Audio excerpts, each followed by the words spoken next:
Hello, everyone, and welcome. Thank you guys for joining us again on our weekly Lunch and Learn. If you guys are joining us for the first time, I know we have some new subscribers. You guys are welcome to ask any questions at your in your comments to the right, or you can visit us at our website. You see it right above our heads here, hseuav.com, and can ask us anything related to drones. You know, we're here to answer those questions, and today's topic, we're going to be going over some of our dealer opportunities, the opportunities that HSE offers. And of course, here I have John Gross. There he is. Hey, how you doing? Guys. Can you guys hear? I'm Can you hear good. me okay? I hear you great. Awesome. Cool. Hey, look, we're matching today. Look at that. Look Almost at that. like we planned Pink. it. Yeah, we did not have that memo, but it does look like we planned it. Yeah. How's it going over there in Orlando? It's going good, staying busy, and yeah, I'm excited for next week. Actually, on Friday, we have a live flight demo. So guys, if you guys are joining us, you guys don't want to miss our live demos.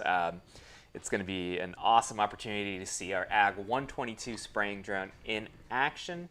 Again, it'll be on Friday at 11 Eastern. And of course, Well, not this Friday. I'm sorry, next Friday. Yes. Next Friday. Next Friday, yep. So make sure to hit that subscribe button and ring the little bell. That'll remind you when we go live. Most of our videos now, we do live because we love our customer interaction. So I want to start off today's Lunch and Learn with just some news that I want to go over. And let me go ahead and pull up a web page here. Let's see if I can get that going for you guys. And again, if you guys do have any kind of comments or anything, please ask away. That's why we're here. Alrighty. So one of the things I want to go over first and foremost has to do with remote ID. This is a question that we're getting a lot. Remote ID is a new standard that the FAA is implementing for all unmanned systems, whether commercial or recreational. So this is a super important, a really, really important thing to go over here. And I just want to cover what the remote ID is and why it's so important, and why it's so important to have our aircraft comply with these new regulations. So, that's absolutely critical. Oh, there we are. Okay. Thought I lost our stream for a second. It's super important for us to, understand these regulations. And like I said, we've been getting a lot of questions on remote ID. So I just want to quickly discuss this before we get into our dealer opportunities with HSE. So, what is remote ID? Well, remote ID is a method of providing drone identification and location information, and that it can be received by other parties. So right now, you can see I'm on the FAA website. This is faa.gov, and you can learn all kinds of information of remote ID here. I urge you guys to check this out if you haven't already. But this kind of gives you an overview of what remote ID is, why you need it, and when it's going to be implemented. So again, remote ID allows the ability to send information of drones' location and identification. It can be received by third parties or other parties, so it'll allow you to basically tell people where your drone is flying. So there's actually a lot of advantages to this, and some disadvantages, which we'll go over. So there's definitely some things that some people aren't too happy about, and some people are happy about. So a couple things. So let me scroll down here. So Hey, Simon. Yeah, go ahead, John. No questions in the chat yet, but just want to say, don't forget to throw any chats in there. But I have had this question before in the remote ID, and you mentioned that it pinpoints the location, but it's not necessarily like tracking your every little move, I don't think, right? It's interesting, and my understanding is that it can pinpoint your location. I don't know if it requires you to pinpoint every move, and this kind of goes into the next thing that I was going to mention, and that's Excellent. the standards around remote ID. But let's go over first the 3 different ways. There's this nice little diagram here on the FAA's website of how drone pilots can meet the remote ID rule. So there's 3 ways. There's a drone remote identification with a standard remote. There's a remote identification with a broadcast module, and also an FAA recognized identification area, or FRIA. So the FRIA, or FAA recognized identification area, allows you to fly drones without remote ID. And what that means is you have to operate within a designated area, and this is the only way that you'll be able to operate aircraft without remote ID, is to fly within these areas once this is implemented. We'll go over the dates in a minute. So how do you become an FRIA? Well, if you scroll down a little bit here, so who can request and establish an FRIA? That's a very difficult acronym, I gotta say. Community-based organizations, which is like remote control clubs, for example, or parks, can have, and educational institutions can be recognized. You can apply for these areas. So basically, this means that you can only fly systems without remote ID in areas that are considered an FRIA, which in a lot of cases is going to be like a remote control club, for example. So pretty much all of the AMA, Aeronautical Modelers Association clubs, are going to have to apply for this remote ID in order to allow people to continue operating there. So I think this is one of the big disadvantages is for the hobbyists. Now hobbyists will be required to operate with remote ID unless they're in a designated area, which, as you know, John, you and I are both remote control hobbyists. We're not always flying in a designated area, right? No. So this is going to restrict the hobbyist a lot, which is definitely, coming from a hobbyist background and growing up with RC planes and everything. I mean, this is a pretty big added expense and extra equipment that you need just to fly a model airplane or a helicopter or a drone. And that's definitely, I think, the biggest disadvantage, is it could really hurt the hobbyist, out there. And, especially for younger generations, adding all these necessary requirements, I think is definitely going to hurt the hobby a little bit. So Simon, I have a quick question. Yeah. Does that mean that even a model airplane falls under this remote ID? It's pretty funny, right? Because everywhere on here you see drone remote ID. But from everywhere that I'm seeing here, this applies to any flying aircraft. So yes, I mean, I can't see why it would be required on a multi-rotor drone, but not on a remote control model airplane. That wouldn't make any sense. Interesting. Do that. So, all right. Yeah, it is interesting. We'll see as the days go on and the regulations are a little more clear. But that's what from what I've understood, that's what it appears to imply. So, as hobbyists, I know a lot of hobbyists are very upset about this regulation, and I can definitely see where they're coming from. But yeah. For drones and specifically commercial operators, there's actually some significant advantages to this. Well, first of all is the safety. This is going to allow communication of where the drone's location is. So I know the FAA is already implementing the ability to fly beyond visual line of sight and night operations with remote ID, which is huge. That means that you won't require additional waivers to do that, especially beyond visual line of sight. As we know, that's always a big question with drones and surveillance drones and all types of operations, is flying beyond visual line of sight. And from my understanding, the remote ID will allow for these types of operations. Now there are some restrictions here, and you can see there's kind of 2 types of remote ID. One will have a remote ID capable through a module attached to the drone, and that actually, they say, will limit to visual line of sight. And I think the reason behind that is it can't tell the actual flight mode and status of the aircraft. It can only determine the velocity and the location. And I think that's the big reason why they limit that type of operation to visual line of sight. But I suspect that once we start seeing these remote ID modules, we're going to see modules that integrate more tightly with the aircraft that will be able to actually determine those additional required things as well, like the flight mode. Because as you can see, a standard remote ID drone, which means it will be integrated by the manufacturer essentially into the aircraft, will broadcast these types of operations like emergency status and et cetera.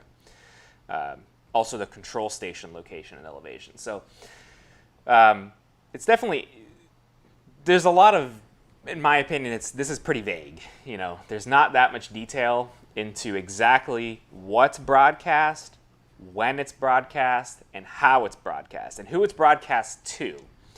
And again, you guys can do your own research on this. I've looked into this quite a bit, but from what I've seen, there isn't exactly a standard in place for this yet.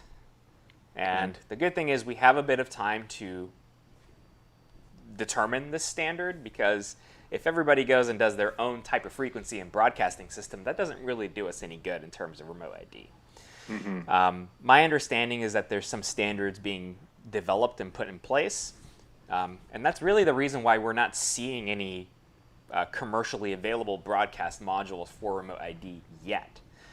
A couple more interesting things I've learned about the remote ID is, let me see if I can find it here. So before we move on to that, I just Yeah. have a quick question about, and shifting gears just a slight bit, when Yeah, it comes sure. to Go remote ahead. ID in the ag business where we are, because we have farmers way out in rural Right. areas that may not have cell service. So I've heard people talk about, you may need cell service, you may not need cell service. Do you have any idea on how that's going to work? That is one thing that is clear with the FAA regulations, is that they are, the information is transmitted via radio frequency. It's not, nowhere does it say that it has to be broadcast via internet or cell service. It can be broadcast Wi-Fi or Bluetooth. So again, that's very vague. There's not that much information on that yet. We expect to see more coming soon. Hopefully there's going to be some standards in place for this type of operation. One interesting thing that I did see is that ADSB transponder modules, like what you would find on a full-size aircraft that are also available for drones, will not be applicable for remote ID. This is, I think, part of the reason why FAA has been pushing remote ID, is because they do not want the ADSB emergency transponder frequencies congested with drones. So unfortunately, that means a lot of customers that we've seen purchase aftermarket ADSB systems will not be able to use those any longer on their drones. So that is something to keep in mind. It's kind of interesting. And the last thing I want to cover, like I said, I don't want to spend too much time on this. So when will drone pilots comply? Must they comply with this rule? And let's see. Hold on. There's effective dates here. So these are effective dates. So the final rule on remote ID becomes effective April 21st, 2021. And then they give you, I believe, 18 months to comply with the rule. And let me double check this. Again, guys, do your own research on this. This is just what I've been reading here. You can see by September 16th, 2022, drone manufacturers must comply with the final rule requirements. And by September 16th, 2023, so another year, all drone pilots must meet the requirements of Part 89, which is the remote ID. So drone manufacturers are going to have to comply with these rules a year before all drone pilots must comply. So if you have an aircraft that doesn't have remote ID by September 16th, 2023, you will need to have a system in place to comply with the remote ID rules, which means in most cases for existing aircraft, really all aircraft that are existing now, either it'll have to have a broadcast module installed on the aircraft, or it will require some sort of update to the software to broadcast via Bluetooth or Wi-Fi if the ground station supports it. So, this is something I think in the long run will be beneficial for commercial drone applications, because it will allow for extended types of operations like night flying. I think flying over people is something that they're talking about as well with remote ID, and beyond visual line of sight. So it's going to open up the doors quite a bit for commercial applications. It is going to require some additional hardware in place to actually use it and utilize it, though. So this is definitely something that we're keeping our eyes peeled on. We're checking every day for additional information on the standard for broadcasting, who it gets sent to, the type of information that needs to be sent, the format that it needs to be sent, the coordinate system. All this information is stuff we're really keeping our eyes peeled on. As soon as we have more information available and there's systems in place to integrate remote ID into our existing aircraft lineup that we offer at HSE, it will be available. Obviously, we're going to comply with all these regulations as they are rolled out. Of course, we have a little bit of time to work on this, but a year comes up pretty quick. September 2022 is going to be just around the corner, I'm sure. So, we will have that in place when it is required, and hopefully actually before it's required. Absolutely. Yeah, really, that's all I wanted to talk about with remote ID. Again, guys, do your own research on this. This is just what I read on the FAA's website. You can find it again, faa.gov, or you search remote ID. You'll be able to find this right away. But John, any questions about that? I know that we haven't really discussed remote ID too much. No, no real questions about it yet. I mean, I think my personal drone already has it implemented. Right? I mean, DJI, the little drones the camera drones that are out there these days, you actually have to put in your remote ID or no? Well, I'm actually not sure. I don't know how they're going to integrate remote ID with existing drones like DJI, Autel, and stuff like that. I suspect that they will probably use the ground station to broadcast the signal via Wi-Fi or cell signal. I think that's also an option. It's just something we're going to have to kind of wait and see, how it's rolled out. It'll definitely be interesting to see how different manufacturers approach these different regulations. Absolutely. Yeah, I think most manufacturers right now, I know, including some of the manufacturers that we work with, are just playing the waiting game right now to see how the standard is rolled out. Because the reality is, this remote ID standards has been updated like 3 times in the last couple months. So I think a lot of manufacturers are kind of holding back for another few months just to ensure that the regulations that they put out are finalized and the standard is finalized. I did some research on a standardization for the remote ID. I found some companies that do this type of standardization for this type of operation. But it's just not complete yet. We're still just waiting on that. Nice. Yeah. Well, I think this could have been its own topic. I know, right? We probably should have. We may have needed to change the name of this title, but we can go back to what we intended this topic to be, John, which is, of course, HSE's dealer opportunities. Again, we always like to start off with a news segment. This one went on a little too long, if I'm honest. But John, it's okay. I want you to kind of lead the way for this dealer discussion, because frankly, you know more about it than I do with being in the sales side. So I know that HSE offers a couple different options for customers that are interested in offering our aircraft and systems. Can you go over those, John, with the dealer opportunities and sales, independent sales agents and things like that? Yeah, absolutely. I'd be happy to. And if you guys have any questions about it as I, start to speak about it, please feel free to throw those in the chat, and Simon will, I guess do his best to relay those questions to me. So. I got the questions up here. So, guys, if you do have any questions, just ask away, okay? All right, sounds good. So I will start off the conversation usually by just describing the 2 different options we have. We have one We call it ISA for short. We tend to love acronyms in this industry, but FAA independent does sales, too. FAA, that's one right there. There you go. Federal Aviation Authority. There you go. So ISA stands for Independent Sales Agent, and it is a way to come on board with HSE. And whether you're an applicator, a farmer, a service provider, or just looking to get into this exciting new business and industry that we're in. So we have a couple different ways to do it. The ISA is a route that allows you to do it machine by machine. And it's somebody who maybe doesn't really even want to be a dealer. They go about their business and they find opportunities to potentially sell an aircraft while they're doing their thing. That's kind of the way I would put the ISA, right? Or some people want to become a dealer. And the ISA is a great route to start off, one machine at a time, work your way to the dealership status, which we'll talk about here in just a moment.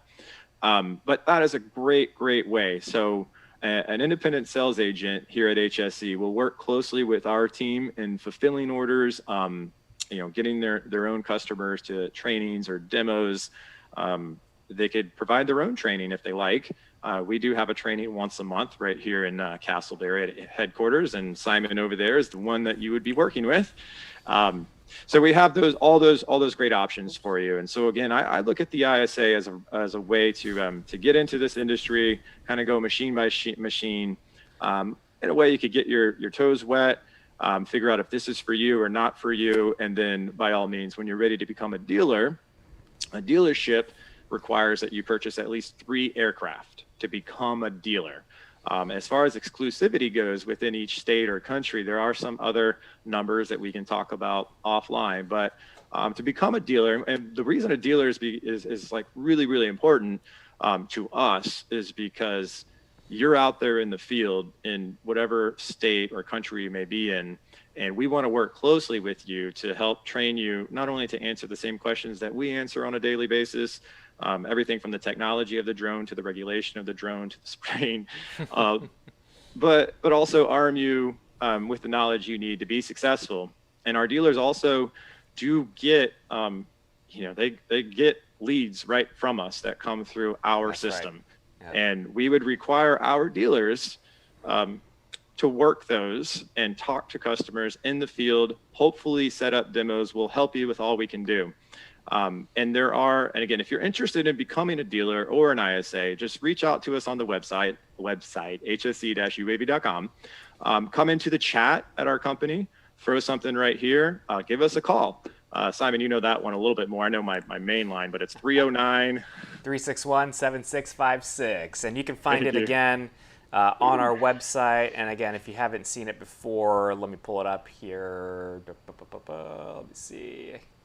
And while he's doing that, if you have questions about becoming a dealer, please go to the dealer page if you don't mind for me real quick. Yeah, let's go ahead and do that. At the top there, you would hit, it's hard, it's a little blurry, it's hard to see. There it is, dealer page, top right. There it goes. Everybody on YouTube sees it well, but yeah, we... Yeah, you can find a lot more information here. This is how you can contact us as well. This is... you can see we have American dealers and international dealers, and obviously we're always working on expanding. So again, we'd love your interest. If you're interested in becoming a dealer, that obviously gets you discounts on the aircraft. It's a great opportunity for you guys to expand your business or start a completely new business with spraying drones or other drones. We have dealer opportunities for all the systems that we offer. Correct. Yeah, that's excellent. Well, thanks, John. Yeah.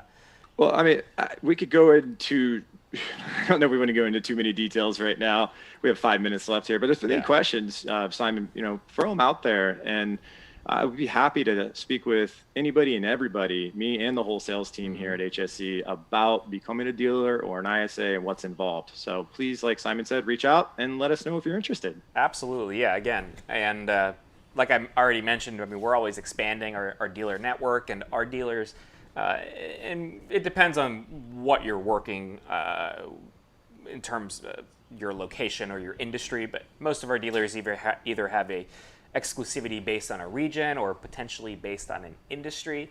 and we're always again looking to expand. Um, we love having our dealers, offer demos and training, and it's a great way to bring this industry to more and more customers because, John, we talk about this, drones and spraying drones and commercial camera drones and mapping drones every day, but I think for a lot of people that come to us, they've never seen a spraying drone before. It's something totally new, and I think for a lot of people, these systems are kind of an untapped market. Like they haven't really discovered what you can really accomplish and do with these systems. And I think that's what a lot of the dealers that come to us are looking to do, is to bring this technology to their market that they know very well. And again, it's worked out so well for all of our dealers. And we have weekly meetings, sales meetings, and tech meetings with our dealers. Oh yeah, It's I didn't so even go fun. into that. Yeah, it's so fun to get into that stuff. I know that we have one coming up tomorrow, and if any of our dealers are watching our Lunch and Learn, again, I want to thank you guys for joining us, and again, we'll see each other again tomorrow. But it's such a fun experience to be able to share all these strategies and work so closely with all of our dealer network. It really helps, again, the whole industry, the drone industry as a whole. Absolutely. Yeah, absolutely.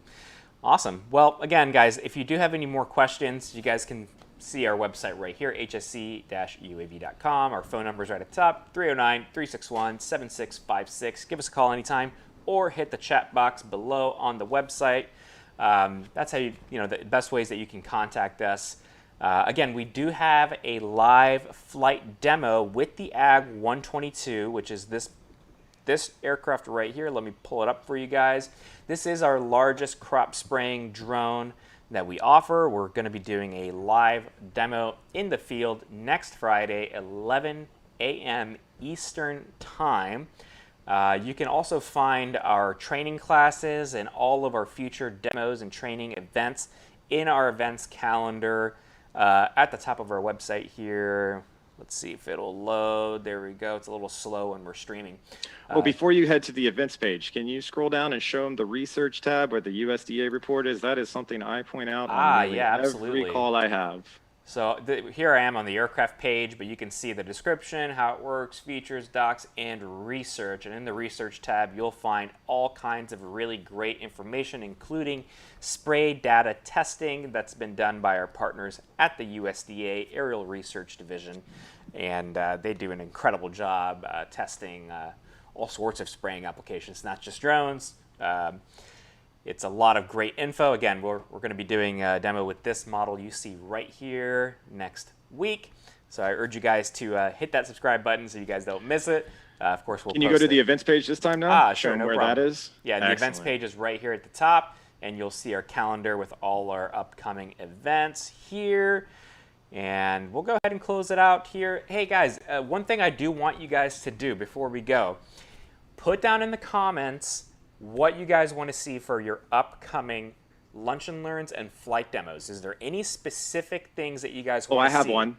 Okay, I have what one. do you want to see? It came in a request a couple days ago. So Okay. somebody wants to see you really maybe zoomed in more, or just watch the change of the tanks. Okay. A bit, I guess maybe we need a better video of it, because he said he watched the demos and he just wanted to see kind of that whole process a little bit better. So Perfect. Yeah, we can definitely show that's one to put on there for sure. We can definitely show the reloading process and the tank swapping process in detail.